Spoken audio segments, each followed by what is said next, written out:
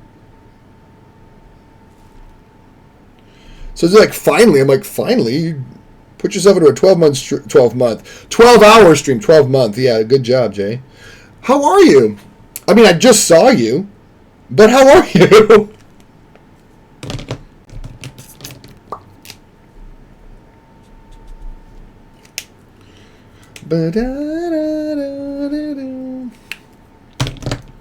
I finally caught your stream. I know. Welcome on in. Guys, if you don't know Andrea, I want to make sure I get the middle parts wrong. Andrea N.O. Art. I think it's funny because I say Andrea N.O. and it's something I'm saying Enos. I'm good. Back pain, but I'm good. Probably from hunching over that drum. Well, you don't hunch over. Yours is hanging up. I hunch over. I shrimp on mine. Is it weird to hear my voice now that you've seen my chat and my art? I didn't even think about that because I'm so used to people not coming to my streams. Like, I'm used to just chatting with people in theirs, you know?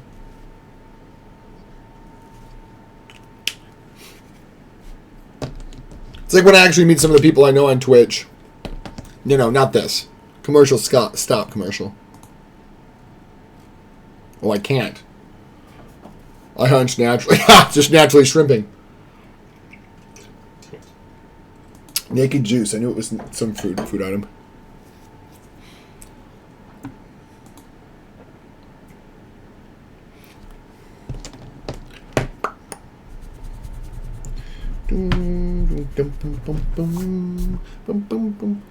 But I was going to say, how was your progress on that? I'm like, I was right there when I saw your progress on it. It was amazing. How long was your stream today?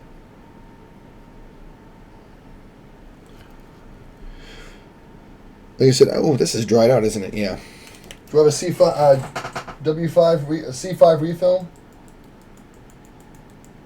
Don't tell me I don't have a W5, C5. Oh, there's C5.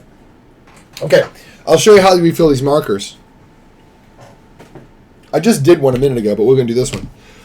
I'm going back to Pilates class because my back is where my age is showing. Yeah, for me, it's been the same thing. I went to the chiropractor, and luckily I went to the chiropractor just before I sprained my sciatic nerve. Pinched it, I should say. I didn't sprain it. Can I bring it closer? No, I think you can see. So what you do is you fill in. I don't know if you can see this really well, but see on either side of the marker, there's. Come on, camera, focus. There's a little slot. Basically, it's an oval. But there's a little, like a kind of a half moon where the tip is flat. It's harder to see on these because they're dark. But the goal is you want to get it basically. Let me see if I can just show you in another marker. Maybe not the wisest, but here we go. Right there, you can see right there. There's a slot right there, like it's almost like a part of a circle. Because the tip is round, but the marker is square wedge shaped. So the felt slides in there, but it leaves a little half circle area. And in that area is where you want to drip the fluids down into the marker. Also uncap both ends so the air can flow out of it easily. And I always like to put the caps up next to the cap of the refill so I can easily tell all the colors match. They're all upside down, but I can see they all say C5. So I know I've got the right marker color here.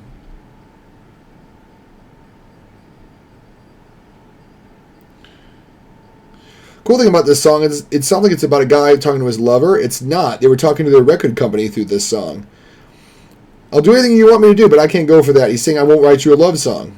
So Sarah Bareilles' love song wasn't about a girl talking to a guy saying I'm not going to write you a love song. She was telling it to her record label. I'm not going to write you a love song because you asked for one, you see. No can do. So this is Hall & Oates was talking to the record company saying, you know, I can't go for that. I'm not going to do what you... Because if you think about it, it even says, you know, you got my body, now you want my soul. They're talking to the record company saying, yeah, you got our physical bodies in contract, but now you want to steal my soul too?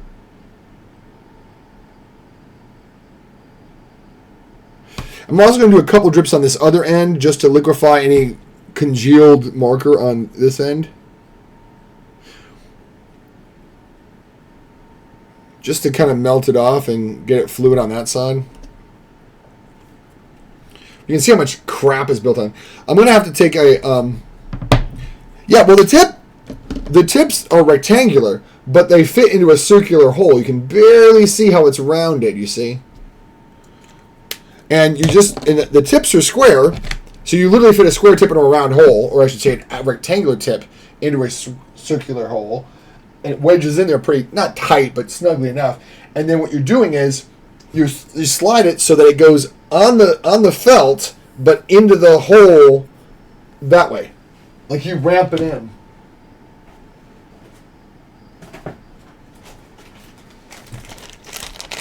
Trying to see if I've got my little pieces parts. Here we go. You don't need these, but I'm a Copic nerd, and I didn't want to get my fingers all covered with gunk. But watch. See? That's the end of the marker. And then that slides right in there like that. This one's actually dried out, so I didn't even need to worry about the tweezer. Yeah, this one's dried out. So I didn't need to worry about that. I could just grab it with my bare fingers, and it wouldn't have been any different. But you can replace everything on them. I mean, you just saw in this bag I had... In this bag, I had spare tips, some tips I'm cleaning out. You see? So you can refurbish the whole thing. Refill with ink. If your tip wears out, replace the tips on them, both ends. So I've had some of these markers a good long time. This one I've probably had in the neighborhood of 10 years. Wipe off all the crap off of it, too. There we go. Much better. Stories to be told. Hey, hey, hey, hey. Much better performance now.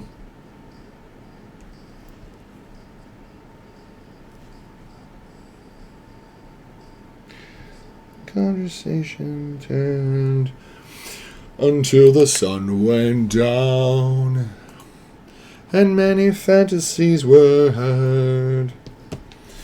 On that day, keep feeling fascination, passion burning, love so strong. Keep feeling fascination, packing longing, moving on. There we go. This eye is barely visible because it's like tucked away behind the nose. I might have to clean that tip after all because it's just kind of dried out the very tip of it. Listen, Copics are a dream for me, but I don't do markers. I would get them just because. Yeah, I get you. But see, like, literally, I didn't buy like all these at once. This one, and this one I've had probably for about 10 years now. C1, C3, and C5. And then I got their counterparts in warm gray, which I don't have right here, but W1, W3, and W5. So those gave me like a cool gray palette and a cool... Yeah, so that's all it took. That's all I started out with was these colors. And some of the ones here I've had for like 2 years. Some of them I've had 8, and some of them I've had 3. So I didn't just go out and buy a whole set of Copics. You can dip your toe in the water and just start off with doing grayscale stuff. Because if you're clever with Photoshop, you can use just these. And actually, Adam Hughes, the comic book artist, he pretty much just uses these, all the cool grays, all the warm grays, and he zones off his colors. Like he'll do all the skin tones in the warm grays, and then all of the cool, like the metals and stuff in warm gray. Unless it's like a copper or a gold, he'll do in the warm grays. But he'll do that way and kind of, zone out his colors, and then you take it into Photoshop, and you just colorize it in Photoshop. So the markers are just helping him shade. He's just shading it with the marker. And that's why I start out with those warm grays. But you can do so much more than just the warm grays, too. You can, branch out from there, and that's what I did. And actually, most of my pieces, well, maybe not that. But a good chunk of it is picking the right colors for whatever your product, whatever you're trying to make with your art, and not worrying about getting every single color into the sun. You know, just buy the colors you're going to be using. So I just started with the warm grays because that was what I was going to be using, and the cool grays, and just slowly over time accumulated. And every piece I've done has been like an expansion of the colors. So like I've got this Dita Von Teese piece up here. Let me see if I can snatch it up off this wall without causing too much mayhem. So this is the print of the original. But this one I literally did because I had the cool grays for her hair and the warm grays, which made the champagne background. But then I added light flesh tones and the reds. And I'm like, who has dark hair and light skin? I was like, Dita Von Teese. But like, this is, I hate to say it, that is actually her signature. One of my friends went to a book signing with her and got a print signed by Dita for me, by one of my prints. So I hang it up there and remind myself that, hey, once in a while something awesome does happen. There we go. Stay there. Yeah, it was the most... Let me see if I can find the photo of her actually... Yeah, she was at a Barnes & Noble book signing, and my friend was in line. I was sitting in here. She was live tweeting me. She was like, I'm in line. She goes, I'm underdressed for this. There's people in full makeup and garb. I just came into work in a ratty old t-shirt, she said. And she used to work for Blizzard. And, Megan. So, and she was like, I should have came dressed up to this. And she wasn't going to go to one of her shows. She was just going to get the book signed because she knows she was an icon. But she was like, I'm going to one of her shows. She's an amazing person. She says, her impression of Dita Von Teese was, she says, she was very sweet and a little shy. And I was like, what? You know, you think somebody that's basically doing burlesque dancing on stage would be bold as crap. And she goes, oh no. She was very, very shy and very sweet. I would pay to see your face. Oh, I was crying. I literally cried. I literally threw down, I think I threw down my phone and said, like, this is not happening. This doesn't happen to me. This is not happening. Because I just, you know, I couldn't believe.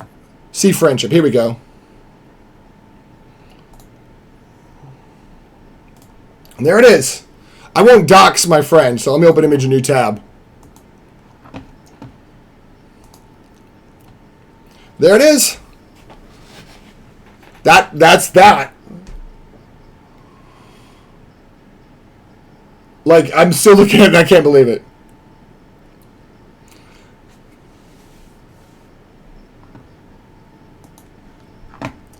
It still warms my heart. I know, and yeah, she's stunning in real life. Just from seeing that photo, a candid photo, she's stunning. I had a similar experience by getting to one of my favorite teachers. Oh, who'd you get to know?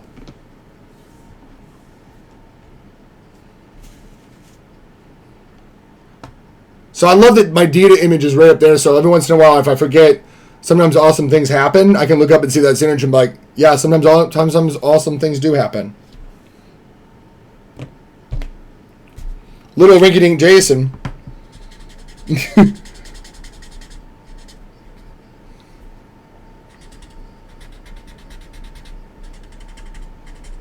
we go. That's much better. Paul Van Dyke. I don't know him. Yeah, she is. And the thing is, like, she is literally... I follow her on Twitter. I don't know if she's as active on Twitter anymore because I'm not as active on social media anymore. But she would used to be like, oh, guys, I just went to this vintage shop and they had this marvelous... And she'd go to, like, these old rinky-dink rundown, like, thrift shops and buy stuff that grannies donated. You know, somebody from the 50s or the 60s would be like, oh, guys, I just found this awesome vintage skirt.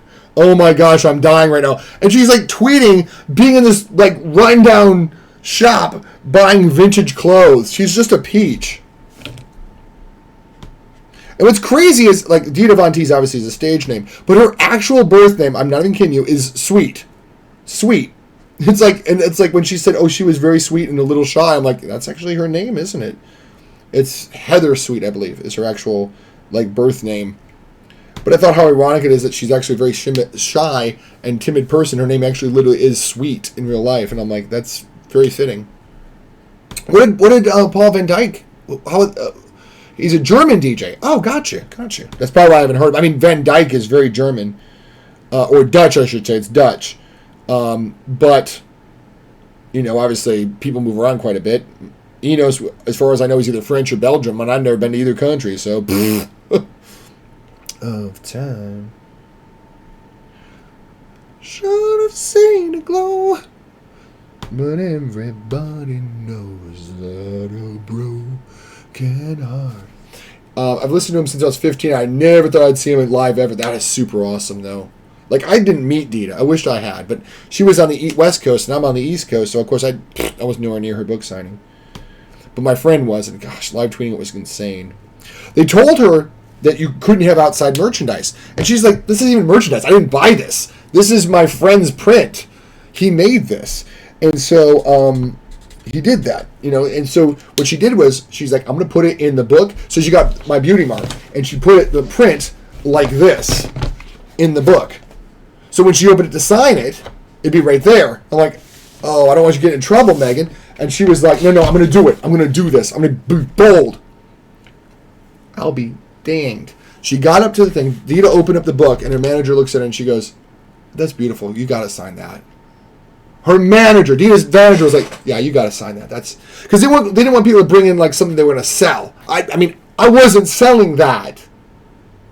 So they didn't want people to sign merch to turn around and auction it off, and I'm not going to get the pride off my dead body. And hugged me. Oh my gosh! You know what I wish was here? Mew, yeah, she is. Megan is. Megan used to work for Blizzard, the video game company. They just laid her off after like 12, 15 years of the company. And I'm just like, I feel my heart breaks for her because I'm like, they did her wrong. She was a great employee. I know this because I followed her career. But she is a hero. I wonder if her earrings every time I talk about her on stream.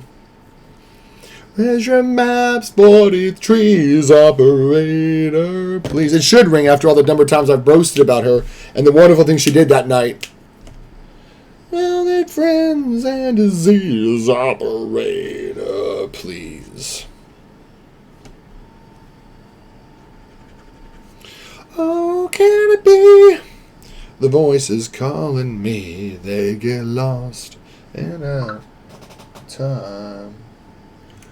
Should have seen it glow. I keep rotating the drawing. Oh no, not an ad break.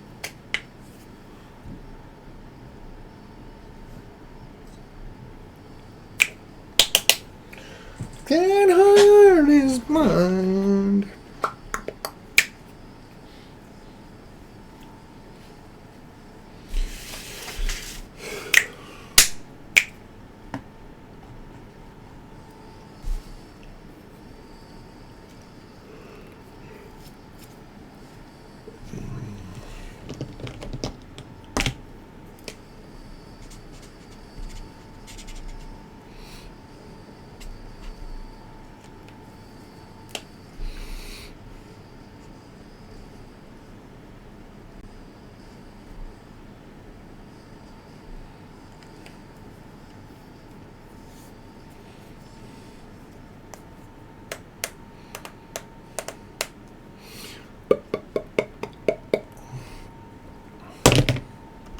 Well, God, she's a legend.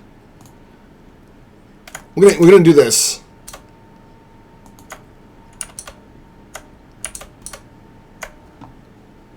Oh, talking book.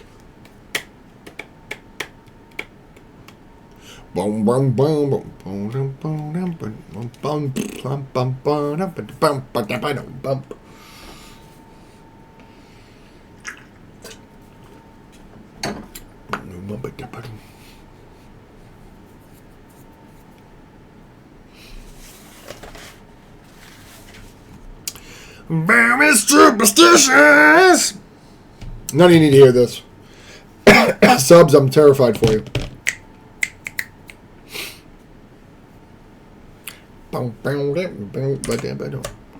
The hammer's got the fall. 13 months of maybe.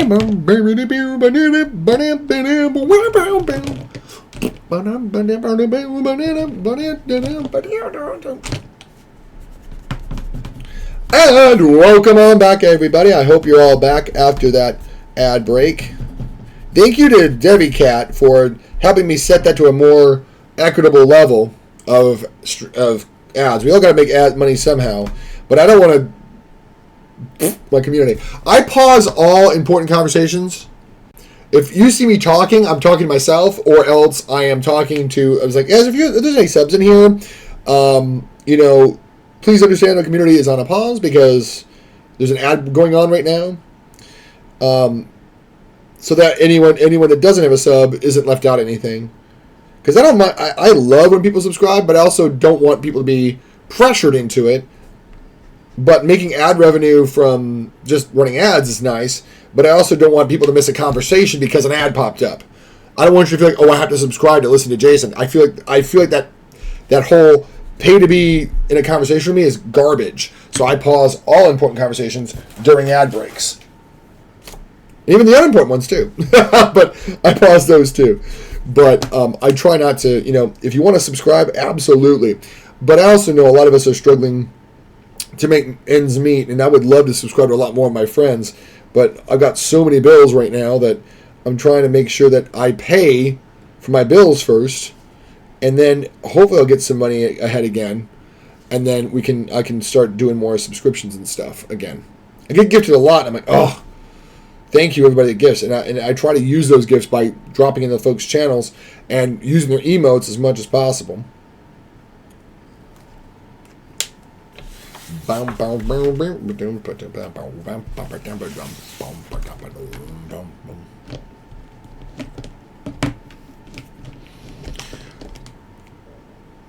to keep this out. We want to put the cool grays over here.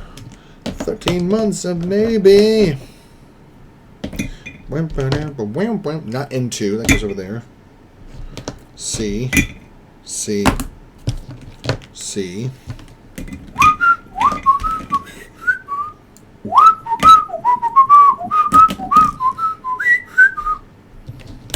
Put the warm grays over here.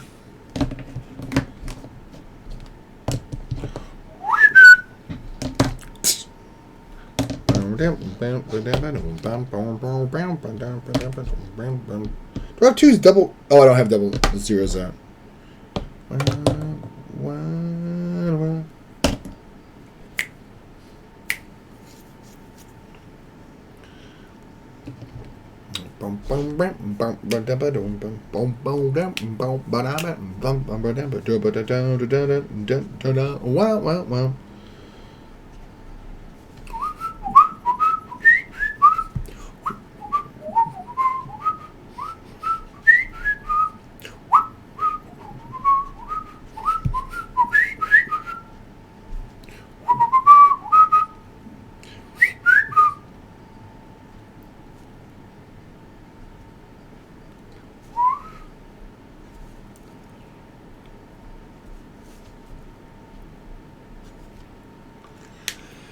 All right. Oh, my ears.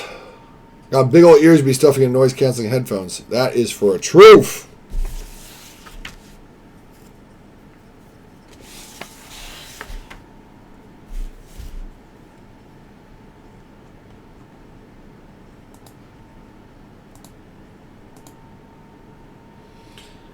Okay, so this one is the version that accurately reflects what was done in Scott Pilgrim itself. This is the one with Brie Larson singing. I don't know why they wouldn't put this on the soundtrack, but, there you have it.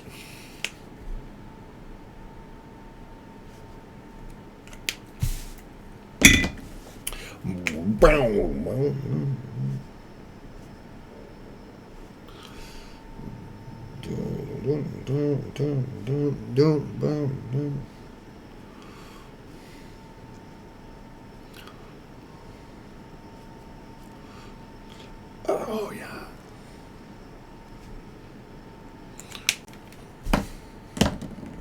Friend of a friend, I knew you well. What common goal was waiting for? Now that the truth is just a girl.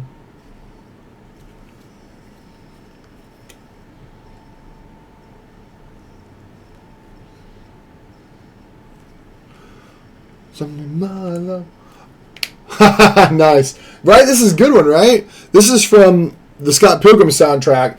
But in the soundtrack version, they have Metric, I think, is who does it. This one is the one from the actual movie where Brie Larson sings the vocal. Yeah, that Brie Larson.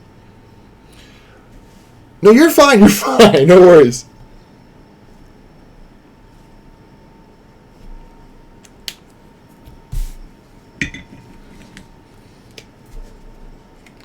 But, welcome on in, Greg, by the way. So you don't hear the full version. I don't know how someone got the full version to put somewhere. Because it's not on the soundtrack and it's not in the movie.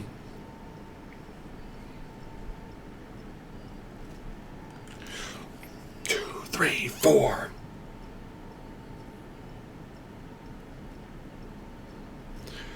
One, two, three, four. Now that the truth is just a rule that you can bear. 1, 2, 3, 4. You crack the whip, the shape shift and drip. Send me my love. Oh, that was working better because I actually cleaned out the marker a bit.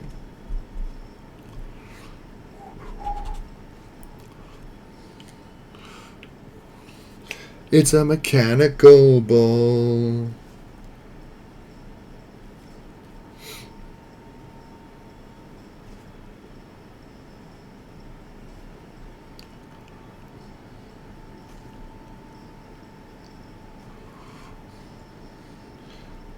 But I don't think she did a bad job with it at all. I'm like, she did a great job with the vocal. Not that the woman from Metric does a bad job with it. She doesn't. But I'm like, when Brie Larson did this good with it, it's not like they had to swap out the vocal. I've heard this before. It's Envy Adams' song from Scott Pilgrim. It's when they go to the concert for Clash at Demon Head, and Ramona's like, that's Envy. He goes, I know. No, actually, she goes, that's Envy's new boyfriend. She goes, I know. And he goes, you know? And that's when they realize that two of the people from Clash at Demon Head are the exes of Ramona and Scott, respectively. And one of the most tense behind I love the scene when they go behind. Oh my God, that's such manic. When they go behind the scenes, not backstage. Backstage was looking for. When they go backstage, and they're like, welcome. It's good being in Toronto. No, it isn't really. They're like, okay. And then, like it's, you can tell, like, at any moment it's going to explode. You can tell at any moment it's just going to all blow up in their faces. And I think one of the moments is when she goes, when Knives goes, oh my God, I kissed the lips that kissed yours! And you're like, then the lights are starting to go on with everybody else that, oh God, this is a meeting of two exes, and now those pairs of exes are dating each other's exes. Uh-oh. And one of my favorite other moments is when Scott, I forget what Scott throws down, but he throws out something and goes, you cocky cock! You will pay for your crimes! I'm like, you just redundantly did that. Yeah, it's good, Greg. Like, I know, we have a mutual friend, Greg and I have a mutual friend and another streamer, Bob Ross, babe. And I know she didn't like Scott Pilgrim, and I'm also like, yeah, but the thing is, you're not supposed to like Scott as a person. He epically messes up quite a few times. It's only at the end when he goes, I need to straighten my own life out for me. Not so I can be dateable for Ramona, but I need the self-respect to be a better person. That's what it really, to me, is like, that's what makes it a good movie. Because it's not about him doing what's right to try to get to woo Ramona. It's about him doing what's right for his own self-respect. And then he finally goes, and at the end he goes, I cheated on you to be with her. That's on me. She didn't make me cheat on her. I did that. That is my mistake. And I'm like, yup, own it. Confess what you did and own it. He's like, and then when Ramona's like, you cheated on me with Knives? No, I cheated on Knives with you. And you're like, oh, yeah, it's worse than you thought. He didn't cheat on you, Ramona. You were the other woman.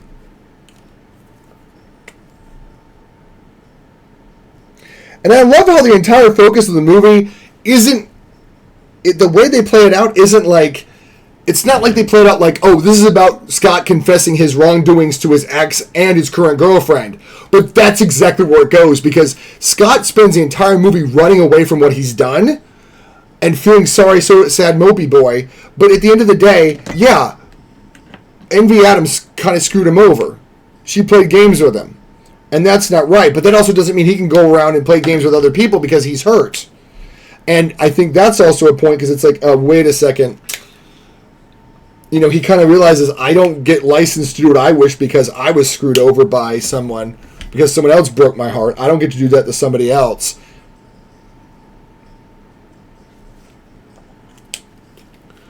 When Nods goes to Scott and the roommate says he's not there. Oh, I know. When what's his name? Kieran Culkin plays him. Kieran Culkin's one of my favorite parts about watching that movie. Oh my God, I love Kieran Culkin. He just left, and you see him jump through the window. He's gone. He left.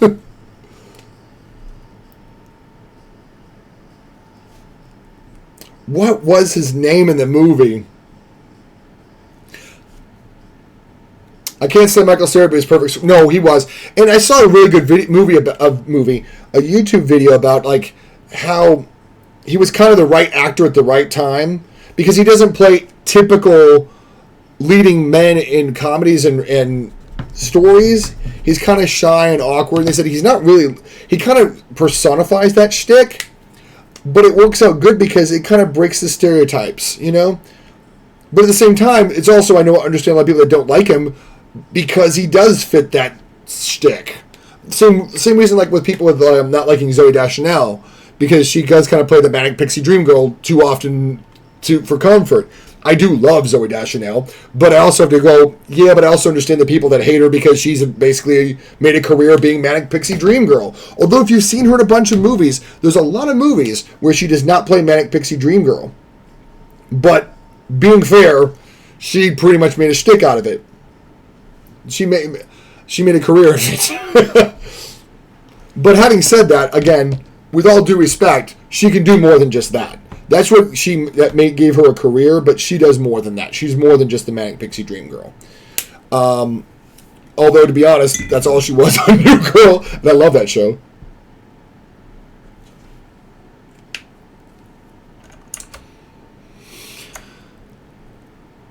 Nah, he just doesn't give me a good vibe. No, it's fair. That's fair. I never fail on that.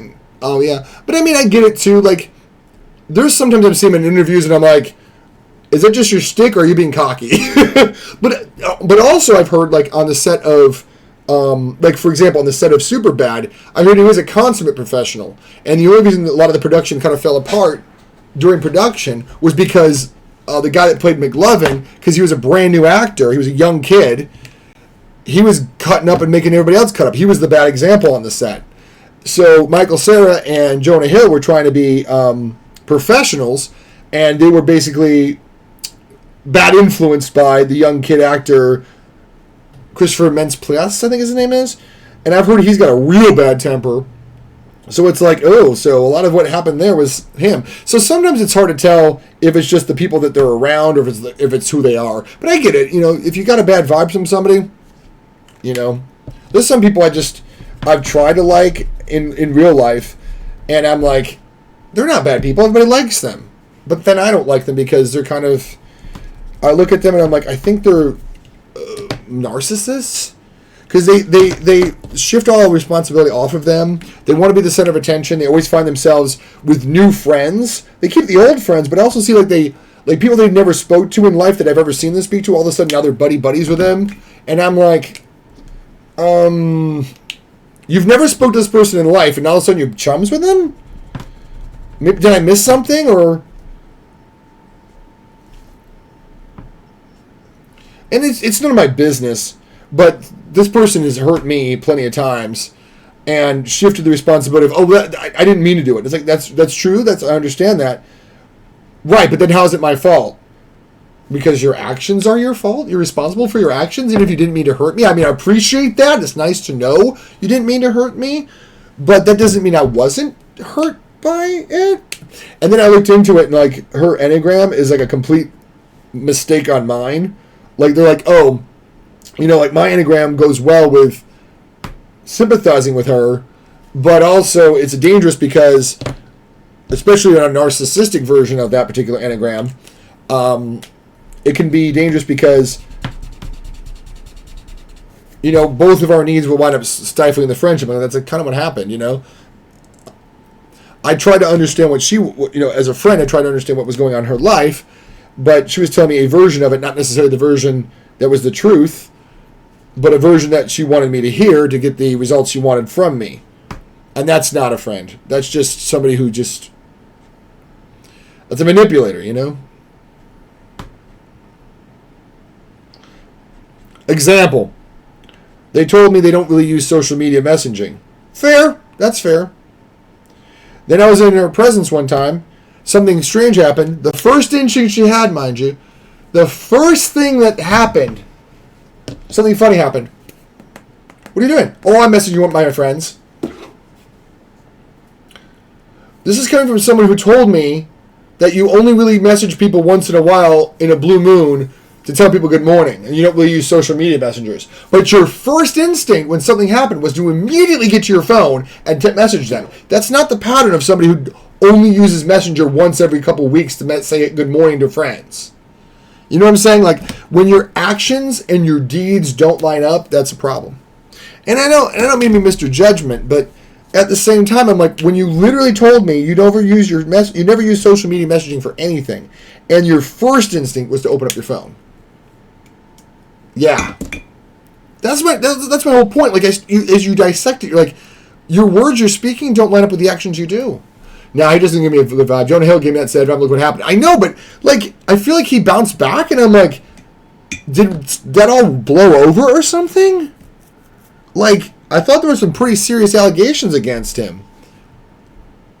And I know it's from an ex, so the other problem is, okay, it's from an ex, so, that doesn't make it right, it doesn't make it wrong. Like, I know there was allegations of stuff against Stan Lee in his older age, and everybody involved was like, no, that didn't happen. The agent, because it was basically from a nurse, and this is a nurse that came to his house, and like everybody involved, including the nursing agency, was like, no, nothing like that ever happened. Like, we've investigated and nothing. Now, granted, they could be just silencing it up because it's Stan Lee, but there are people that try to take advantage of situations and people being more aware of evil people to try to make people that have money look evil so they can make money. And sometimes it's just a misinterpretation. People get upset, and there's two sides to every story. That doesn't make either story wrong. But, it's a tough thing. Because we want people that we like to not be bad people, but that doesn't mean that they're flawless either.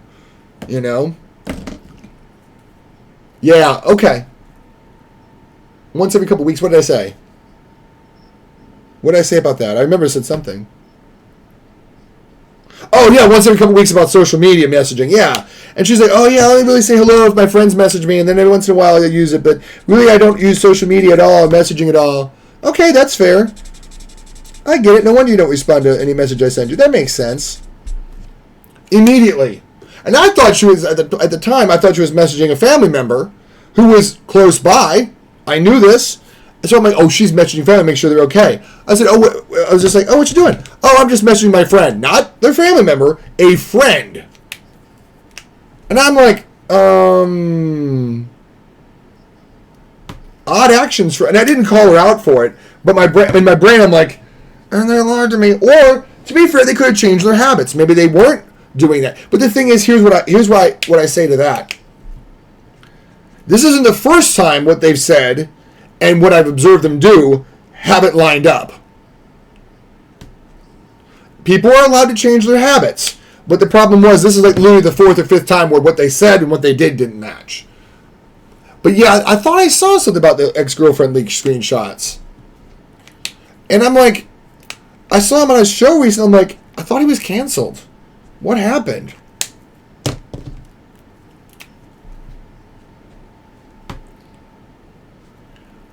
I'm like, so are we canceling him or not? Like, I was like, are we still okay with him? Because like I thought there was some pretty nasty things that happened.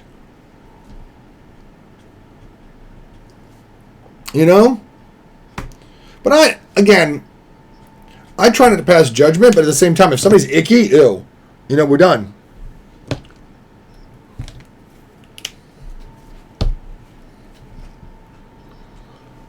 I'm not here to pass any judgments, but at the same time, if, like I said, if someone's icky, and get them out of here.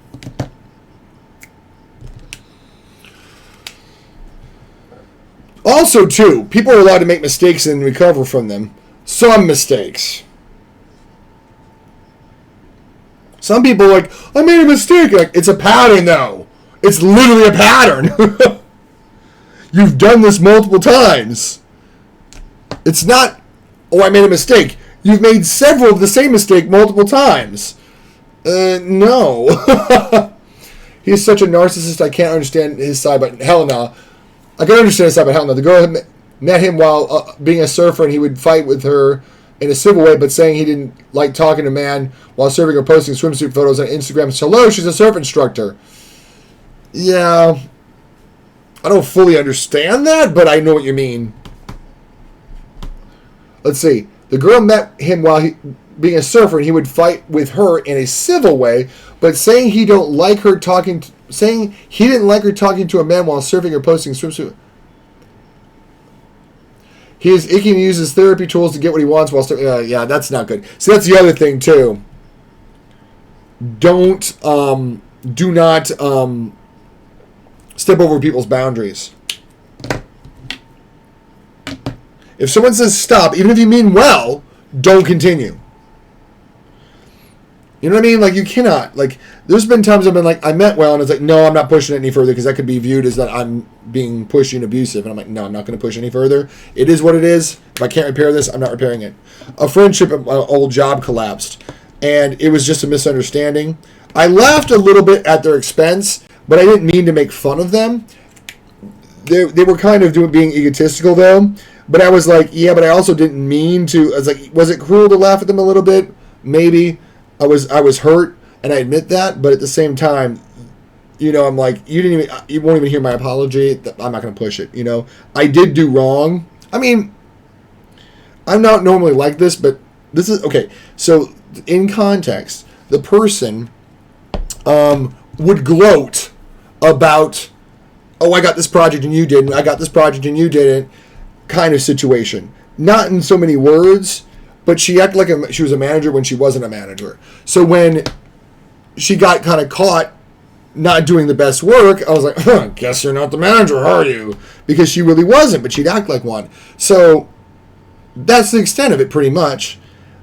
But I guess she got wind of the fact that I was just like, I guess that's tough. He did a documentary with a therapist, I think. Yeah, the documentary, I hate to admit, was actually pretty good, but that's before all the allegations came out. Like, the documentary was pretty good, but that was before any of the allegations came out. But maybe he was doing that to build himself up to look good, so that when all these other allegations came out, he would look like a good guy. You know what I mean? Because I rather liked the specials. But again, that was before all that came out. And then when it came out, I'm like, it kind of makes his documentary seem ingenuine. You know, just a little. Hits different when you see what people are capable of. Oh, I've done mistakes and hurt people out of ignorance, but at least I admit. Yeah, exactly. That's the difference, I think, right? Like, we're going to hurt people. We're human beings. We don't all live in a vacuum, and what's worse yet, we don't know what the other person is going through. We don't. Like, I could accidentally say something that would hurt you or any of my viewers' feelings on accident without even knowing it. So, that doesn't make me a cruel person. It doesn't also make me a faultless person either. And I think a lot of people in this day and age, they feel like because I didn't mean anything bad, automatically absolves them of all consequence of their actions. And no, you are 100% consequential for your actions. It may make your actions forgivable because, oh man, I did that and I didn't mean to hurt you. I'm so sorry. But that doesn't mean you're absolved of all responsibility of your actions just because you didn't mean to. You know, that's what my dad used to say. That's why they call it accidents and not on purposes. You still have to, oh, I didn't mean to hit your car, so I guess I don't have to pay the insurance. No, you still are 100% responsible for your actions. I work in finance and with people that haven't paid their bills. And there are two kinds of people. People that go, oh man, life happened and I'm sorry. It's still my responsibility. And it fell by the wayside. You've just explained. You've just explained what happened. Well, the car broke down 5 minutes ago, and I had all these bills to pay, and so I don't think it's my responsibility to pay that bill. Now you made an excuse, because you made it not your responsibility to pay your bills. Huge difference. One is an explanation, assumes responsibility, and offers what happened that led to them shirking their responsibility. An excuse is saying it's not my responsibility. Yeah, you mean you didn't mean it, but you still did it, and you have to be responsible. Exactly. One of my favorite moments of Star Trek is, I don't remember the episode. I won't remember the episode. The Changeling, maybe? It's from the original series. And basically, an alien force pulls down the shuttle that Captain Picard, Captain Kirk, Dr. McCoy, and Spock are on with a Federation envoy, and she's sick. So they're trying to get her to medical attention, but this alien entity pulls him down to a planet. Well, now she's could die because they can't get the ship up. And Kirk is like losing his mind. He's like, we gotta get her off this planet. She's gonna die. And Dr. McCoy says, Jim, you couldn't have done anything. We were drawn here without our choice. We didn't have any control over everything. And then Captain Kirk snaps, probably a little bit more temperamental than I'll be, but he goes, it is my responsibility. This happened during my command. And it's interesting because he may have put it harshly, but the truth is, even though he didn't have any choice in the matter, he's still responsible for what happens under his watch. And I think so many managers and so many people go, I couldn't do anything about it. Right, but you still have responsibility whether you're powerless to change it or not.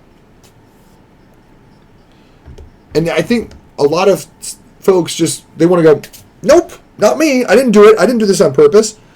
On purpose versus not responsibility, they're two different things. They're Venn diagrams that sometimes cross and sometimes don't. Your responsibility is your responsibility. What you can control isn't necessarily 100% intersecting with your responsibility. There's a lot of things in your responsibility that are out of your control. It's not fun. It's not fun. My favorite, you understand that? But that's not what I meant. So I didn't make a mistake. Right. So you're saying like you understood that, but that's not what I meant. Yeah, there's a lot of that going on too, where people explain things, and it's like, well, this is what I understood from it. So you might not have intended that, but that doesn't change the fact that that's what I was interpreting. Like I'm on the neurodivergency scale. Like my counselor thinks that I'm neurodivergent, that I'm on the autism spectrum. She can't diagnose it because she's not a therapist, psychologist, or psychiatrist, whichever one can evaluate that. So she says, we're just going to operate that you probably are. But I can't clinically diagnose you as being on the autistic spectrum. But she says, you definitely show all the signs of being on the spectrum. I'm like, yeah, I know. I didn't realize that till much later in life. Oh, that's why I have all these weird quirks. That's why I talk to myself. That's why I see things differently than everybody else is like, what are you talking about, Jason? I have a very unique way of looking at things and associating things together. It's the neurodivergency talking. I never even knew. But it took me to realize that just because it was crystal clear to me didn't make it crystal clear to everybody else I was communicating it to. And it was the neurodivergency talking. I was like, oh, it's crystal clear because I've explained it in plain language. Yeah, but not everybody interprets the same language the same way. And it took me a while to realize that was just my brain is logic. Logic is life. Life is logic. Not always. And then when I realized that the light came on, I was like, but so many people think, well, I just told you this. Yeah, but that may not be what you meant to say. So, or when people say, you didn't feel that. You're not angry. Don't tell me how to feel. But the other thing is, too, one of my favorite things my counselor has told me, she says, I was like, I feel like people don't like me. I think I said, I feel like people don't like me. She goes, no, you don't. I said, I feel like I'm like, people don't like me at all. She goes, no. You don't feel that. That is a thought. That is a thought. You feel upset that you think that people don't like you. But you are not feeling that. That is a thought, which can be true or false. Feelings are true. You feel upset. They can be based on a misconception, a falsehood, or the truth. So she says, you can feel lonely because you feel like you think that people don't appreciate you. I lost two of my most important people in my life because I started to take responsibility and working on myself, and I realized that they were the last thing. They were just like the last thing I said. Oh, ego much? Yeah, I hurt them and apologized. They too hurt me, and then yep, that's what happened to me with my one friend. I'm not going to say I didn't hurt them. I did, but then I was like, look, I know I did some things that made you upset. I was very upset with you, But the thing is, they would break promises to me. Well, that's how life works. I was busy. Right, but you're not even saying I'm sorry for doing it. I'm not going to not accept your apology, but it never entered their brain that maybe because I was hurt, it was like, but I didn't mean to hurt you. I'm not trying to be a victim. You've hurt me. I can't lie about that. But you're not. But they would never apologize for it. They break a promise to me, leave me out hanging, and then be like, well, that's how life works. Sometimes the plans change. Right, but then you tell your friends that the plans changed. You don't say, well, that's how the cookie crumbles there, pal. But that's essentially what she did. Every time. And every time I try to make lemons out of lemonade, she would always be like, well, that's how life works. And I'm like, no, life works that you tell your friends the plans are about to change. So don't let your friend down. Not her. Or at least not to me. So maybe to her other friends she would do that, but not to me. And the thing is, I think she does that with people that she can get something from. Like, when she can get something from that friend, that's when the ones she treats with the apologies, and so everybody thinks, oh, wow, she's so nice, she's so kind. Yeah, because she wants something from you. If you don't mean anything to her, she's going to treat you like dirt. Yo, just coming to say hi. Welcome on in, Small Blueberry. There's that. Because everybody hurts sometimes. Yeah, everybody hurts. I forget how to sing that song, but I know which one you're talking about, Andrea. I know exactly which one you're talking about.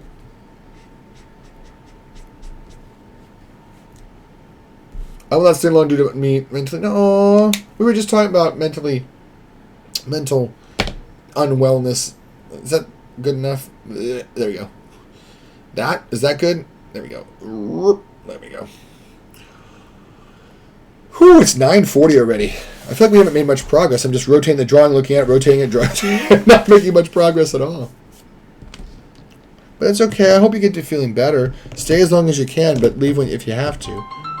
Hold on one second, guys.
All right, you're live, babe.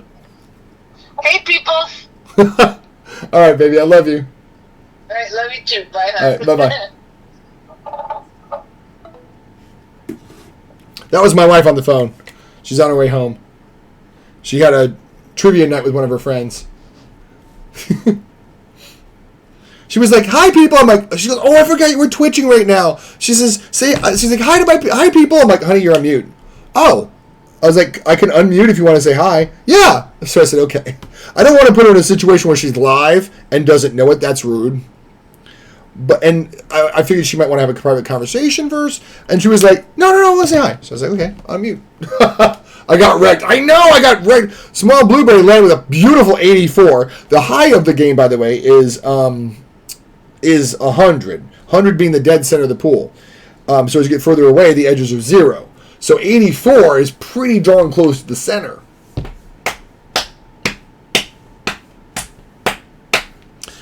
I'm looking for C5. Oh, this is C5 right here. I'm going to read about it. One's got a story to tell.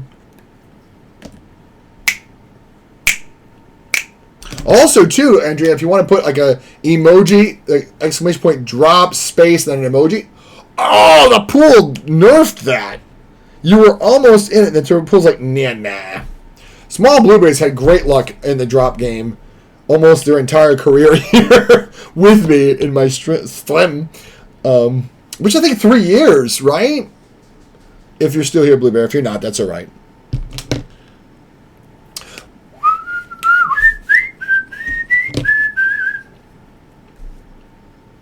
No pressure if you're not here. But yeah, there's times I'm like so awful because I get so close on the edge of it, like boink, right out. I'm like, no! And Small Blueberry usually does pretty good with their drops. We're so close to rating out too. I'm almost done with the night. So, good bot. What good? What bot? What bot are we talking about? My kitty? Over there? You don't have... Oh, no, that is SiriBot. Yeah. I think it's SiriBot. Isn't it? No, I'm thinking of it's Digimon. Siri. I've heard of it, though. What does it do?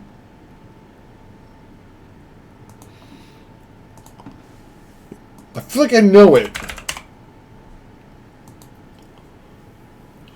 Is a Twitch moderation bot providing anti-hate rate and anti-follow bot protections. Interesting. Have I heard of this before? Well, not in this channel. I guess I'm not that well hated and or loved. I've never had a trouble with hate rates. And I think it's because I'm male presenting and I'm not very well known. I think that's made me pretty much immune to all that. Although every once in a while I get the, hey, you want more followers on Twitch? You could buy followers, gain traction. I'm like, kitty ban them. And I type in the ban name, and then the kitty goes crazy and slashes them. That little kitty right there, will go, it says banned. Wow. How do you know? I mean, all people I've ever been rated by have been friends.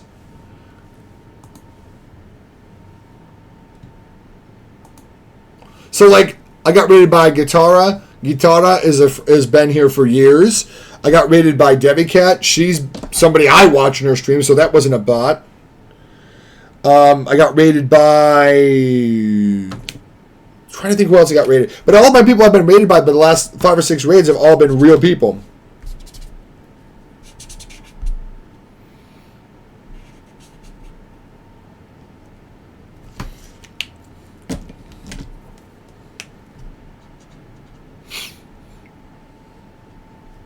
I don't know if I should list this song because it's literally like asterisk exclamation point ampersand with my head. It literally is typed out with the swear censored in the song title. And I think they even go during the swear too in the song. So it's like he censors himself in his own song.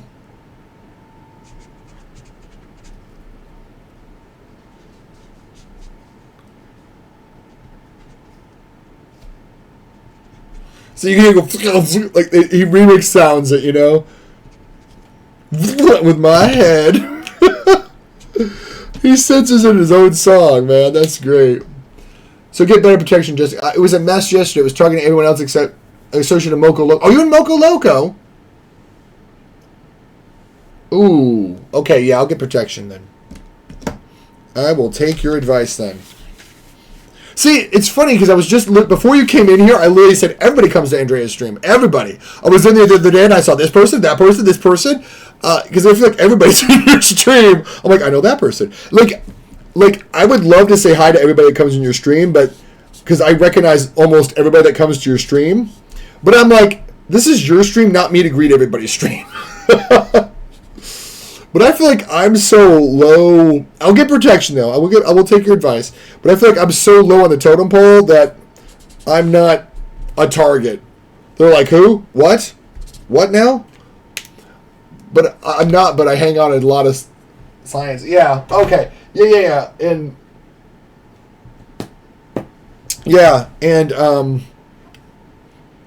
Makoko. I know Moco Loco is Babe Ross. I know the Black Bob Ross, Babe, and Babe Ross. There's been a couple other ones along those lines. God, this song is so good. I like that he censors the swear. I don't know. I love it when people censor the swear. It makes me laugh more than the actual. To me, I find it more hilarious when a swear is censored than actually the word itself. I'm like, there's MF Doom. MF standing for metal face because he wears a metal mask, Dr. Doom mask. He will oftentimes set up rhyme schemes where the ending rhyme is vulgar, and when he gets to the vulgar offensive word, he actually switches the rhyme scheme.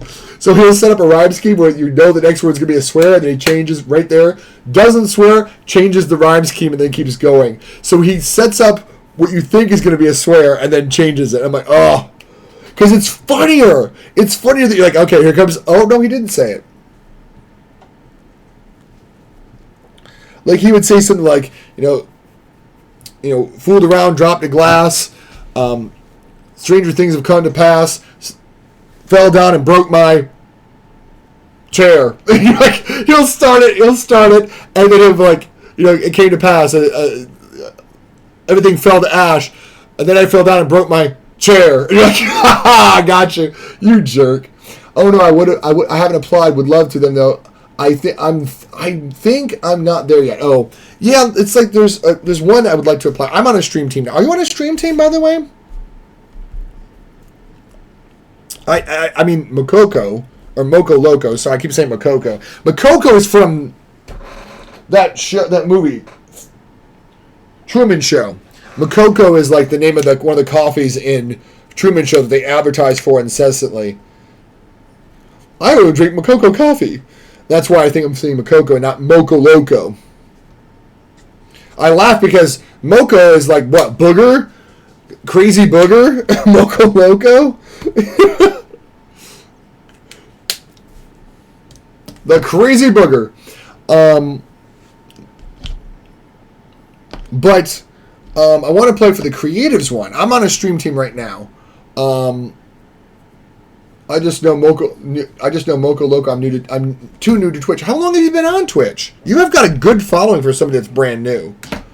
And I'm a little curious as to how that happened in a good way, because I'm like, I've been here for years and I barely have like 500 followers, and I'm like, what am I doing wrong? And maybe it's because I don't mix enough. And again, I don't go to channels just to promote myself. I'm not gonna go to somebody's stream and be like, oh, look at me, I do art too. That's rude. So sometimes I want to bring a little under a bushel too much, because I don't want to come off as promotional. Heck, I think that was what happened when I came to your stream for the first time. Like, oh, another traditional artist. And I'm like, don't boast about doing art too. Let her be her thing. And I was like, if she asks, I'll tell her. Because I didn't want to be boastful. I didn't want to seem like I'm like, hey, look at me, I stream too. So I sometimes I don't talk about what I do at all, for fear of seeming self-promotional, because I don't want to be that way. Oh, that's not very long at all. You're doing pretty good. I mean, really impressive. But you've met the best people. I'm going to be honest. You met some of the most amazing people on Twitch. There are some elements that are not really good. I fell into those. Your boy here fell into the wrong crowd by accident. And didn't realize it until too late. And it cracked me off of Twitch for a long time. I was like, I'm not getting part of this. I'm not even part of this. This is the kind of people that they have on here. No, thank you. And then my friend she's like, I want to stream too. And I'm like, well, it'll be different in the gaming realm than it is in the art realm. And then I got back into it slowly. But I'm on a stream team. I'm on Arts and Sparks. Is there a command for that?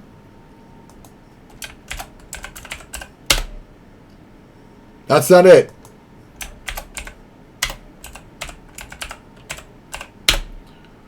That's not it either. But I'm on a stream team called Arts and Sparks. It's led by Kimmy Sparks, who formerly of the Art of Kimmy. Is Kimmy got a command? Whatever, Kimmy. Whatever. Kimmy doesn't have a command. I suck. But I'm going to give them a shout out so you can find them. But she does digital art. That's Kimmy. That's the stream team leader. And she invited me out of the blue. She's like, hey, I'm thinking about starting a stream team, and I don't know if you'd be interested. I'm like, are you kidding me? I've been dying to be on a stream team, but nobody asked me, and I'm not qualified for any of them yet. And like, I want to be a part of creatives eventually, the creatives team, but they require 1,000 followers, and I'm nowhere near 1,000 followers. I'm about halfway there, and it took me like 2 years to get that other. I was like stuck at 300 for 3 or 4 years, and then I finally broke the 400 about a year and a half ago, and the 500 in the last couple of months. Yeah, she's pretty awesome. What is this? What are we doing? Oh, it's a good song. Oh God, I love this song. There's a lot of awesome digital artists. I don't think there's many traditionals. I think I'm the only one broadcasting this time, so that's made me feel a little left out because I'm like, everybody else broadcasts are on similar times because they're in Europe, so they broadcast more in the mornings. And then here's my butt broadcasting, pretty much my only person at this time of the day. But in the morning you have Stephen Preston, who does digital art, and then there's a couple other digital artists and other creators. And I'm proud to be on the team. I just feel like a misfit on the team sometimes because I'm all the way in the middle of this time slot where there's nobody else around me. So when they do group events like raid trains, I'm like isolated by myself, and like there's no slots available for me because there's nobody. The raid train doesn't go on during my times. They put it on different times, and I'm like, oh great. So I felt out of place on the team for the last couple months because, like I said, I'm the odd one on the team based on the time schedule and stuff. You know, it's nothing anybody's ever done on the team per se to make me feel unwelcome. It's just when you're in the middle of nowhere, you feel like a pioneer, and you're holding it down by yourself. It feels kind of lonely. For the lamp can answer me, well, someone took the lamp away. I looked around. A lousy canvas, all I found. Also, always makes me think of First Contact, the movie. I love that movie. I'm starting to see the following getting slow. Some friends told me about it, so I feel good. But yeah, the thing is, you're going to hit a critical mass. The people that will want to be interested in you have already found you. So, and that's the thing. It's not like you're bad. It's not like you've done anything wrong. But there's a certain point where you're not going to find new people because the people that would follow your channel already have found you. So, unless a whole bunch of people join Twitch and discover you organically, which doesn't really happen. Is this dried out? This is dried as a bone. I don't happen to have an N1 refill, do I? Oh, I do have an N1 refill. Look at this. I've been very lucky here, to be honest. I didn't know I didn't know I was as good. Yeah. I mean, again, my problem is I joined Twitch ages ago and dropped off. That's been my problem because it made me. This is disgusting, honestly. We need to fix this. This is looking pretty gross. Oh, this cap is loose. That's the problem. Yeah, these caps are loose. I need a cup. I had a cup. Be right back. I'm going to find a cup real quick.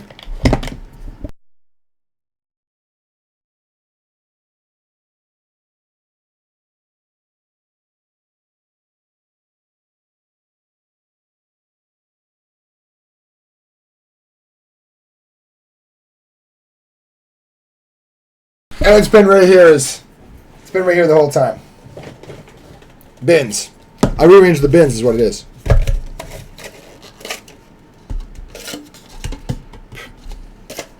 took me a minute to find the bins.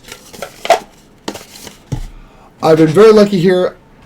I didn't know I was doing as good. That's why I read it. That's how I read it. Dried out, so I don't need to worry about the tweezers. However, I can't grasp it out because it's dried stuck in there, so I will need the tweezers after all. What do I do with the tweezers? Come on, Jay. We just have the tweezers. We just showed them earlier tonight. Oh, they fell back there when I put the drawing. Yeah, sometimes, and there's been a lot of my folks that have been like, man, I got so much following in like 4 months. And I'm like, I can't help but be a little jealous. I'm not going to lie, because it took me years to get there. But then again, I also kind of messed around, meaning I didn't know what I was going to be doing, meaning I was on Twitch and didn't do it right. Come on, there we go.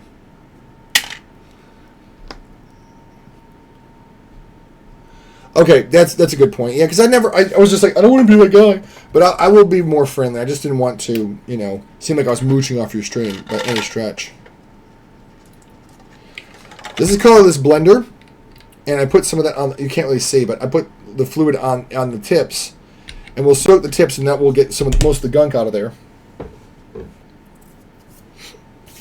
It's basically rubbing alcohol, but it's not quite rubbing alcohol. In fact, you're not to mix it with rubbing alcohol, because it can be a toxic mixture.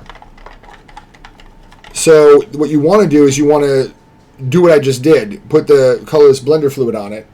And you can use it. You can use rubbing alcohol to remove dried stains of Copic. So, like, for example, on the caps, inside the caps, where they get kind of gunged up with that, you can take Q-tip dipped in rubbing alcohol and wipe it that way. The congealed and dried up bits. But you don't want to put it on the live active marker. You don't want to do that. I understand your feelings, and it's okay. Okay, yeah, no, it's not, like, I am very deliriously happy for my friends that find success. But I think part of my problem was, one, I've been on Twitch for years and not utilizing it properly. I didn't know the first thing. Like, I didn't know what to do. And folks that knew what to do all of a sudden sprout up overnight. What seems like overnight to me, because it took me years to get where I'm at today. And most folks that I know that, find that same success in a mere months. And I'm like, but why did it take me years? Because I also didn't know what I was doing. And also I fell in with the wrong element. I really and honestly truly did. Like, I've talked to other friends about some of the people I fell in with, and they're like, yeah, they're bad news. Don't go anywhere near those people. And I'm like, yeah, I know that now. And it's like, I just figured I did something wrong. Like, what did I do to deserve this treatment? Like, you did nothing wrong. Another psychopath. Another egotistical, narcissistic psychopath. I didn't attract those.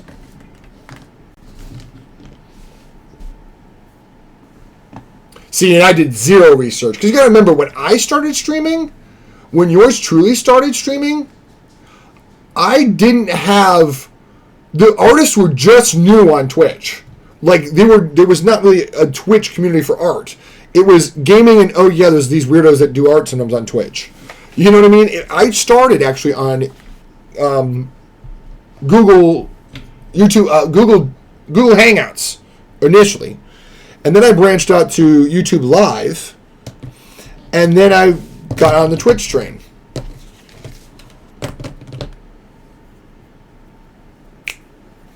No, there was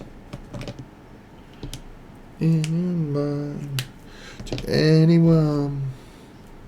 So I've learned to kind of be more weary of people that I thought would be, oh, well, they're popular, they're famous.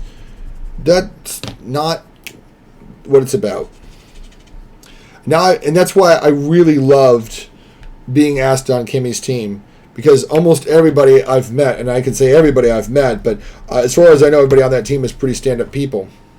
There are a lot of them are closer to each other, because I think their time slots all line up better, to be fair. And that's kind of made me feel left out. Not, again, through no fault of the team. It's not the team, like, excluding me. But I feel like I don't fit on the team because of the time slot differences. Like, spirit-wise, 100%. 100% I feel like I belong on the team. And I'll be honest, I feel like I haven't been fitting in quite a bit on that team, but I feel like I'm feeling better. Like, I visited Kimmy earlier today, and I felt like, I'm like, yeah, I belong here. I'm still in the right place. You know, and it's fair to question your feelings. I mean, your thoughts, because these aren't feelings. Feelings. I was feeling isolated, but it was based on the thought that I don't belong, which is not necessarily supported by anything but my own fears. Because honestly, that is a pervasive fear in my life and always has been, that I don't belong, I don't fit in. So that's not, again, that's something that comes with Jason territory.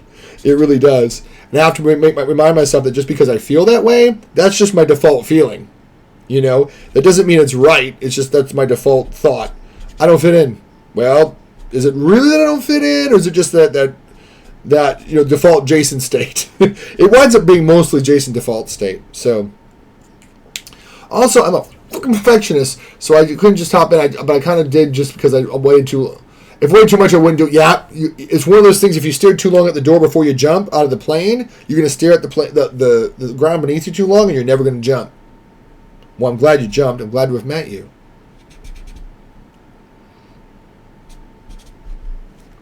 But seriously, I really am. Like, you were a talented artist, and you were a very kind person from what I've witnessed. And that's the thing. It's like, there are a lot of talented people that are not nice.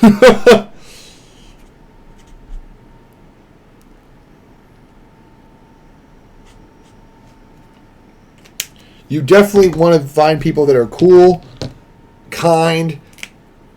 And there's been so many art people that I'm like, oh, you're doing good with art. And then they explode with growth. And I'm like, wow, I remember when you were starting out and your art was good, but you've gotten next level, you know?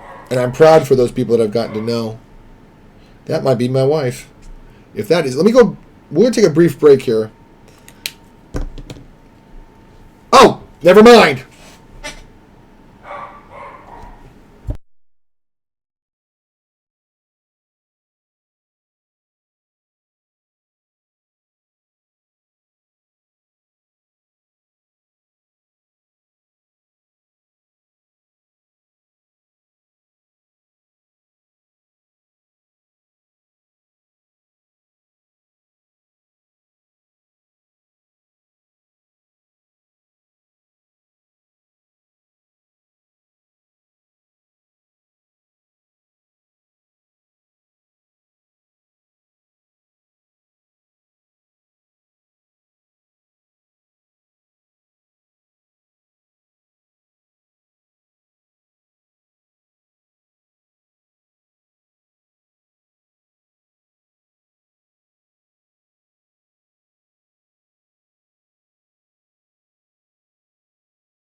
Okay, so that was like perfect timing. My wife came at home, and I was like, let me let her in. And just when I was going on everything, the ad break came on, and I was like, well, let's just mute and go on ad break.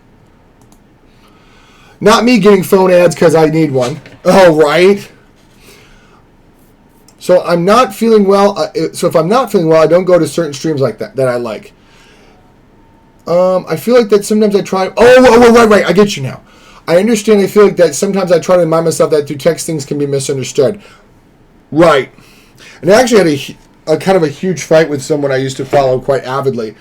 But honestly, the big thing I keep going back to is this community was good, but everybody in the community was closer to each other than they were to me.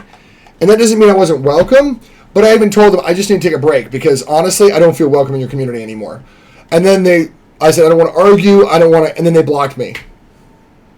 So I'm like, I just said I needed a break and you blocked me wholesale from your channel? Yeah, so I've never looked back. Although I'm not going to lie, I regret how it went down, but also there's a lot of things I'm like, why was I never like, I lost my freaking phone, now I don't have a camera to take photo. Oh no! I think I saw that in your Discord. But see, look at remember how dark it was when it went in there? Look at it now. No, maybe I even said, look, I was going to go to say, look, I probably said things too harshly. I probably was too harsh in the way I put things. I just need a break. They gave me a break, all right.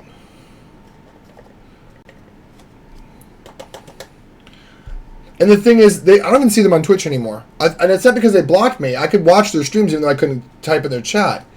I think they just quit Twitch. And part of me is like, serves them right for being that rude to, not rude to me, but some streams, so many ink, yeah, the ink is soaking out of it, we're soaking the ink out of it. Some streams are literally just pretty much them broadcasting their chats with their friends. That's kind of gross. I'm not a huge fan of those streams. Like, I'm not there to watch you live stream your private conversations with your closest friends. You're not the guild. You're not, Felicia Day that I want to watch you be gaming because your friends are people that I know from watching your show. But you can do whatever you want on Twitch. But I've also said that's not a show I get something from. I don't get something from watching someone else talking to their friends live. Like, it's not like when I game. When I game with Big, for example. Big is my friend, but I don't ignore chat to talk to him only. I'm talking to him while communicating with chat. And the only reason I won't communicate with chat if I'm talking to Big is because we're in the middle of an intense game of Fortnite. Or Overwatch. I don't know if we've ever played Overwatch on stream together. I feel like we have, though. But the point is, if you're ignoring your stream to just talk to your friends, why are you streaming? Like that's always the question I've had. Is like, why would you have conversations with your mods live on your stream? Just turn off your stream and talk to them. And I know people say, well, streamers know they can do what they want to do on it. But I'm like, yeah, but then why are you even live, though? Are you streaming to flex your friends? I did see one that had a hate emote towards a celebrity. I did not like that, so I haven't come back. That's sad. I don't think I know anybody that's got something like that.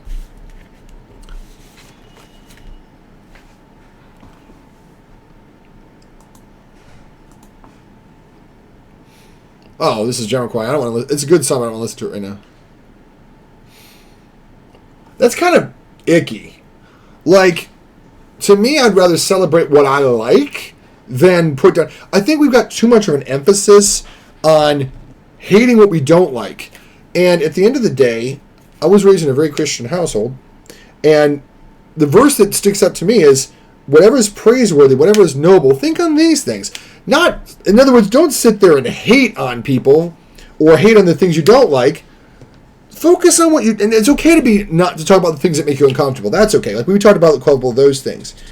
But I would rather talk about things I like then crap on the things I don't. I think they're not interested in making any actual career on Twitch, so it's just for funsies. Oh, that's fair. It's still going to be a bit icky, though. Unless it's like... I mean, it depends on who they're hating on. Like, if they're hating on Taylor Swift, it's like, that's a meme now.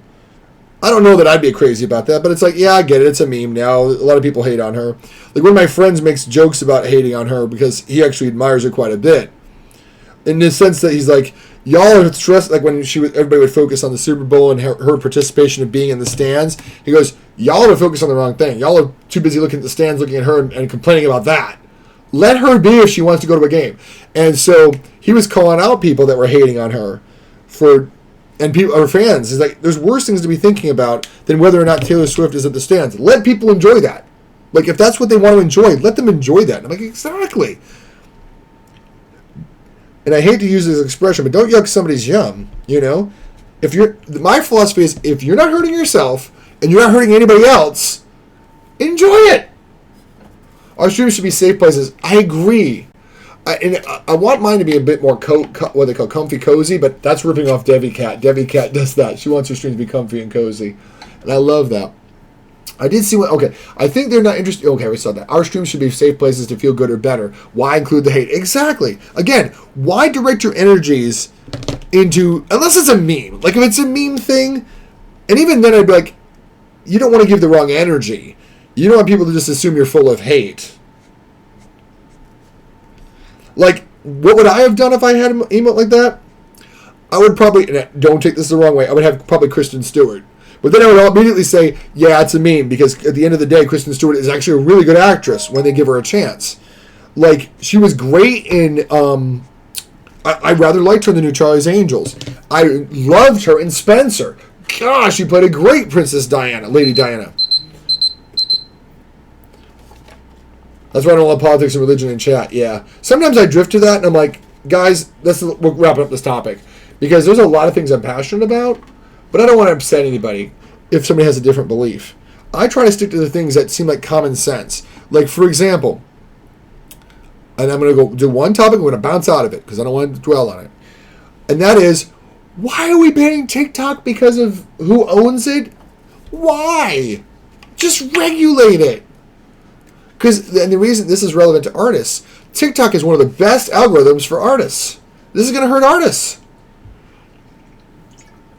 We have no business regulating that sort of thing.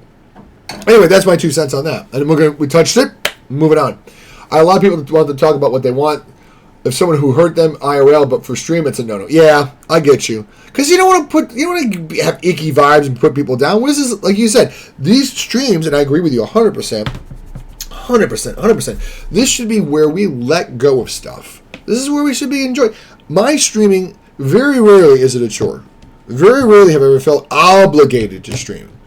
Sometimes I'm like, oh, I gotta get set up for stream. But then when I'm streaming, it never feels like a tax. I never feel like I'm like, oh, it used to feel like an obligation. And now I just get on and enjoy it. This is my time to make stuff. And I don't worry about how many viewers I have or how many things. I look at those things, but I don't worry about them. I used to worry about them. Now I'm just like, it's okay. I'll get what I get, whatever the stream is. I enjoy each experience with streaming every day. One night I had like 2 raids, and one of them was a Twitch partner. Another night I had 1 raid, and it was one of my close friends, and he doesn't get that many viewers. Both were great experiences. You know, it's not about the viewership. It's not about here's my I can't get no satisfaction that I love so much. It's not about the numbers, and I got too wrapped up in numbers, even when I said I wasn't wrapped up in numbers. And I try not to get. I still get down. I still get down with when I look at stuff, and I've got to tell myself step back and enjoy the experience. Because what am I here for? To enjoy the experience. I'm not here to. Numbers are nice, but at the end they're just numbers. Want to say hi to my stream, babe? I'm tired. Oh, she's tired. I'm sorry. What's that, babe? I'm sorry. That's okay. That's okay. Tucky's back in, right? Yes. Okay, thanks. Thank you, babe. Welcome. I'll let our puppy dog out, and Arlene let her back in. Let him back in. Sorry. Okay, we're gonna excise this out of this, the soup, because they're mostly clean. You're not gonna get them 100% clean. but you can get them reasonably clean. Bum, bum, bum, bum, bum, bum, bum, bum, bum, bum, bum, bum, bum, bum. I'm watching my TV, and a man comes on the radio. It could be, but he can't be a man because he does not smoke the same cigarettes as me.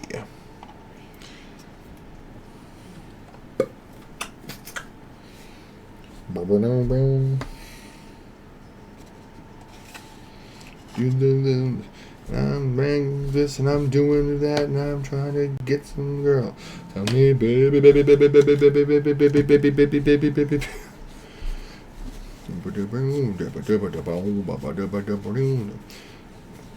Maybe I'm gonna right now next week because you see I'm on a lose hat streak. This is the weirdest version of this song and I love it.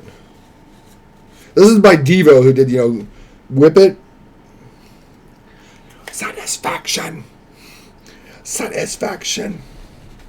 Satisfaction. Satisfaction. This side's good and clean, but this side's not so much.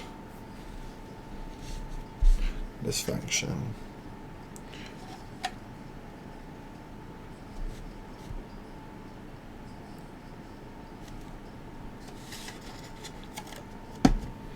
See if wiping it off is going to help. It did a little bit. Okay, it did a little bit.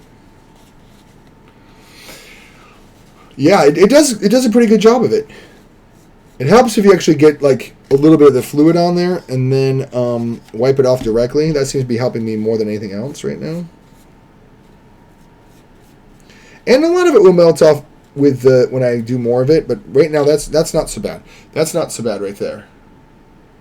This side's a little gross. And if I soaked it in it as a deeper soak for longer, it probably would have a better effect, but I'm anxious to get using this color. No!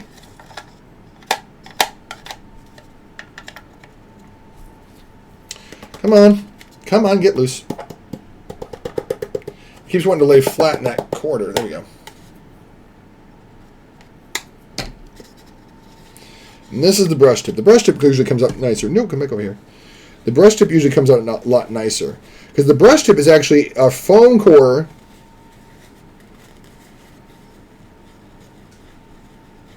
It's actually a hard foam tip with a paperish core twisted inside of it with a soft outside, not unlike a makeup sponge applicator. So this tip is more like a makeup brush tip.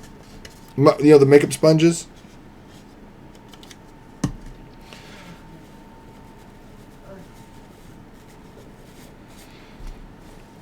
Okay, now we're going to put this back together again. So, the brush tip goes on the gray side. That's the only thing I can never remember, which side goes to which. So the brush tip goes here, and then we flip, and I think it goes with the chisel on the high side on the right. Yeah, high side on the right when the words are out. So like this. Like that. What's your name? Who's your daddy?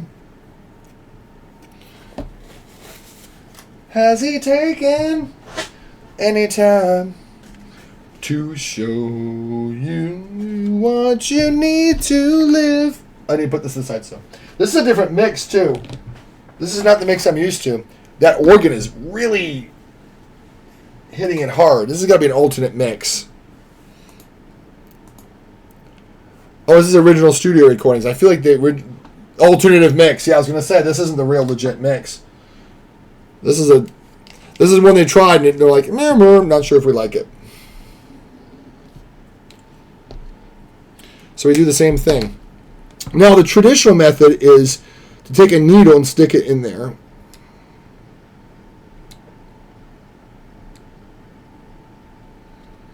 And actually, to a degree, this will actually, wipe away some of it, too.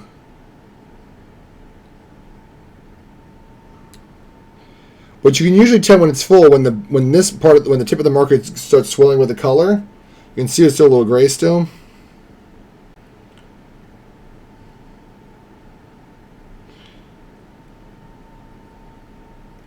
But they say the real method is to actually fill it up to the point where it drips out the other side. I'm not about to fill a marker to the point where I'm wasting ink out the other side. That should be really reasonably filled. I'm going to drip a little bit on this side too, just so we can get that soak in there good. Cap both sides. Oh, that's the cap for that. I'm going to do a little shimmy shake on this. Wow, it's almost 10:30. We'll probably raid out in a minute, but I also have to find a raid target because one of the raid targets I intended. I've been meaning to raid you for a while, Andrew, actually, because, but the one time I was going to raid, I think it was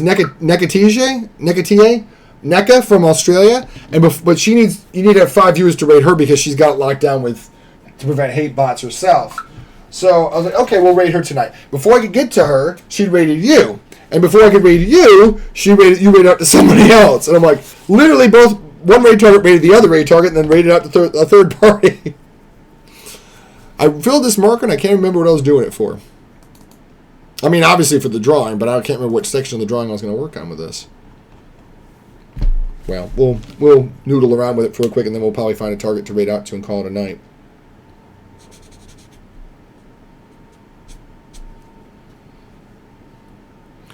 Okay, that's sinister. Dear Lord, Neka is gorgeous and down. She gets this a lot. She is looks a lot like Lily Collins. She really does.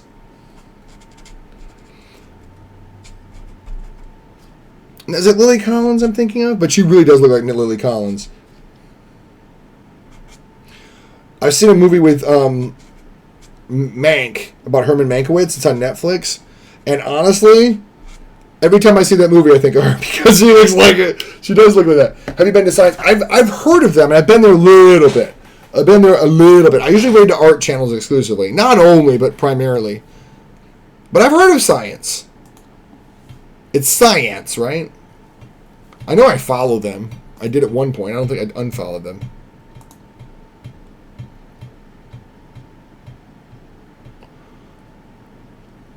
Yeah, she's pretty cool. We've been friends for a long time. Like, I used to I used to stream a lot later.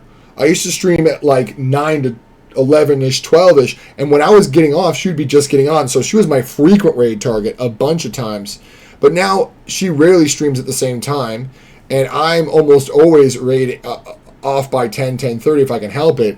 Now they're playing a game, but they're so supportive to the community. I don't think I've got them on, actually. It might be buried deep in my list of followings. Cozy with DC Collects. Suspicious Tumble. I don't think I follow them. Freakmeister's on. You know Freakmeister? He's pretty cool. Have you ever met them? I'm gonna do this real quick. Do you know this one? His name's Mitch. Is that it? No, that's it. This is it. This guy. Oh, okay. I didn't know that. I wondered who it was, but it's one of those things like people ask me who this dog is. I don't know. It's a friend of mine that commissioned it. It's not even her dog. Yeah, check them out. They're pretty awesome. Their moderator is Galacticat, who's actually his fiance. And she also streams. Galacticat also streams, and they're also fantastic. They moderate each other. He works overnights, and she works early mornings. I will tag you. It doesn't matter whose dog it is. It's a good dog. This is true. But also, that's the other one. And I didn't know they were dating for the longest time. And one time he took a break. I'm like, why is he taking a break? He goes, because I'm going to see my girlfriend. She's in Australia. And it was Galacticat. I'm like, what? What? I didn't even know that was a thing. And I was so happy for both of them, you know? Because they're both very warm people. Oh, my back.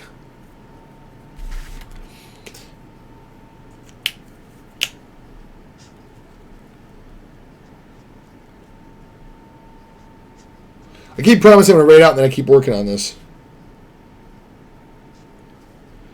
All right, we got to raid out. We got to raid out. Let me block this in real quick.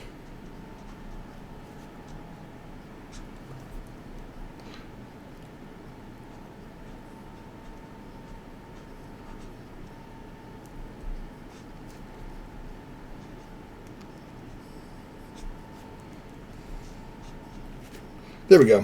We'll call it there. I've got a lot of tangles. See, let me find them. Why are I still live? Because I just haven't turned it off yet. Switch it off. No, I was waiting on Arlene to get home, and then she got home, and when I was at a good stopping point, and it's just a matter of now wrapping up, really. See, I dried up the rest of the alcohol. White Dove, welcome on in. I haven't seen you in so long. How have you been?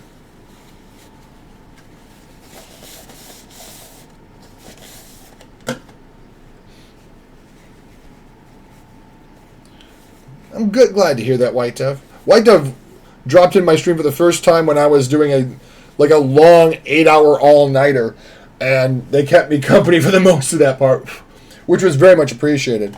I basically do the same. I stream until boyfriend comes home from work. Yeah, same. I stream, she usually picks streaming times when times to do things with friends when I'm streaming, so that she's not home bored, and I don't blame her. But then she drops into stream and everybody's like, oh my gosh, it's Arlene, she's here. And I'm like, I know, right? She's like the star of the show. Like, who wants to see crusty old me when you can see Arlene drop in the stream and wave high? Let's take a nice and studied picture and let's find a raid target. What you been up to, White Dove? Right now he's at band here, so that's why I can hang out here nice.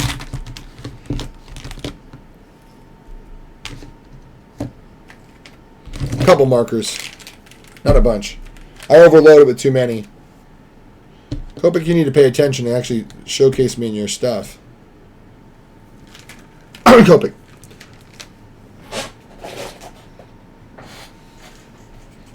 So we showed how to, without even meaning to, we showed how to restore a marker, how to soak tips of a marker so you can get it cleaned again, how to refill the marker several times.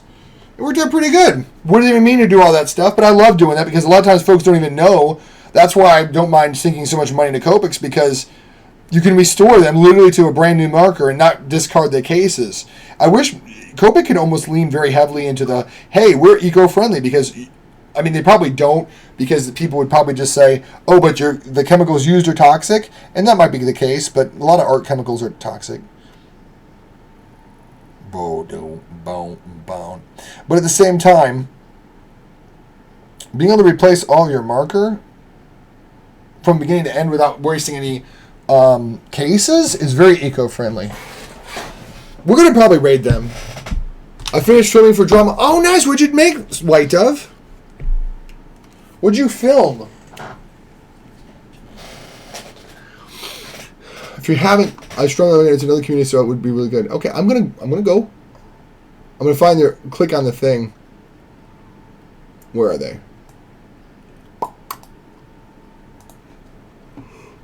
Let me tweet real quick. I don't know if they're keen on showing artwork in stream, but I always learned.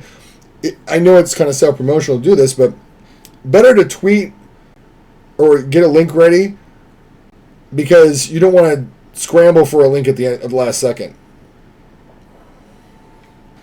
Because you don't want to keep somebody waiting, but at the same time,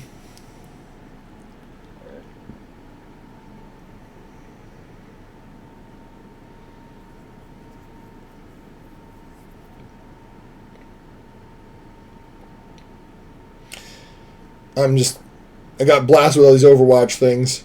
People are upset because the skin isn't what they hoped it would be, and I agree, it's not as great as it could be. I don't want to know about gambling online.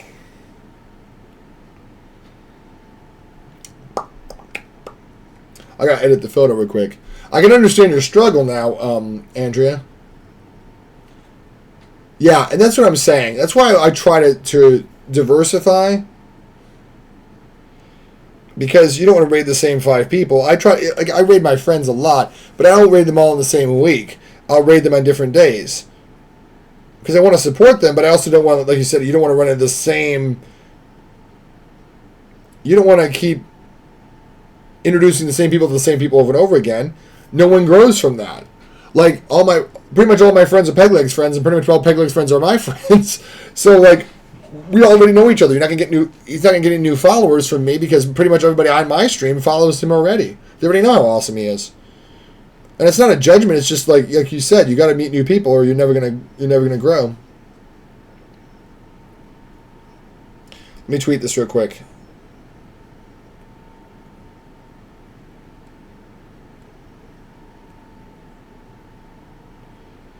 I'll tag Copic, not like they'll do anything about it, but let's try. I'm guilty of rating Beat. I know Beat Easel's amazing though. I'm trying to think what she says. Hello, everyone. She always talks like that. She doesn't like that big grandiose hello, and it's always like, ugh. It's hard not to rate her though, because she's talented and she's kind. Like again, that rare combination we talked about earlier. There's a lot of people that are talented that aren't kind. There's a lot of people that are kind that their skills are not there yet, and that's okay. I'll rate them every time. Oh, really? I didn't know her. Oh, that's right. It is. I forgot. That makes it even worse. And she was my first or second raid. Oh, so there's nostalgia. That was NECA pretty much. When I started raiding more frequently, NECA was my main go-to raid for the longest time, if she was on. Let's find Psy-Ants. And if they're not available, or if it's like a bad sitch, like if I get in there and they're like, oh, you need 15 people to raid in here or something like that, then let me take a quick peek on their channel. I guess I hadn't followed them. Oh, they're playing Grounded. Oh, that's an interesting game. No, I follow them. I follow them. Oh, yeah, right there they are. Oh, they're doing a co-stream, though. Easel made me cry for my first time on stream. I don't usually raid co-streams because I don't want to break up the vibe. We'll get them next time, though. I think. What do you think? What game are you talking about? I was talking about Grounded. It seemed like a good game. Who? What?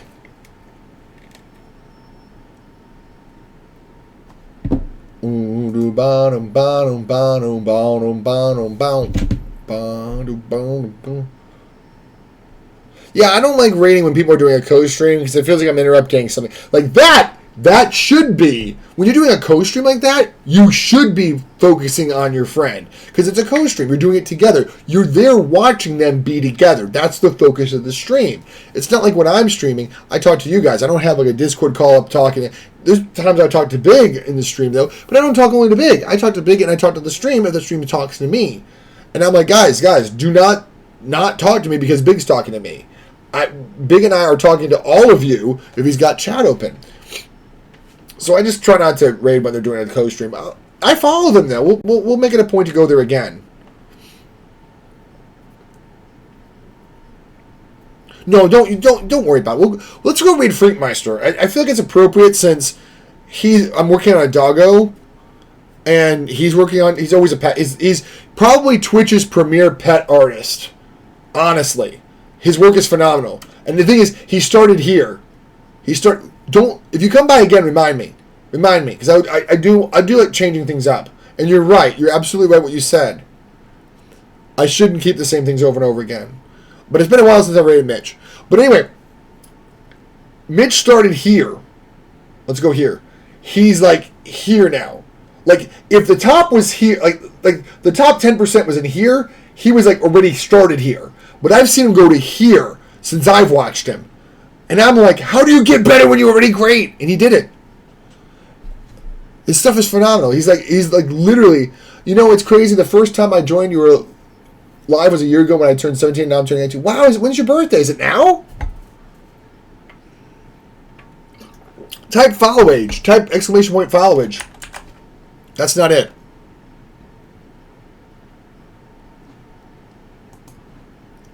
Wow. Has it been really a 1 year anniversary since?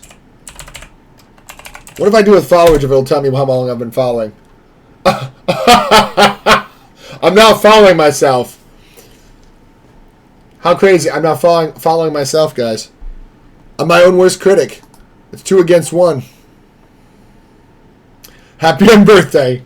I got that Alice in Wonderland reference. I feel like the Captain America meme. I understood that reference.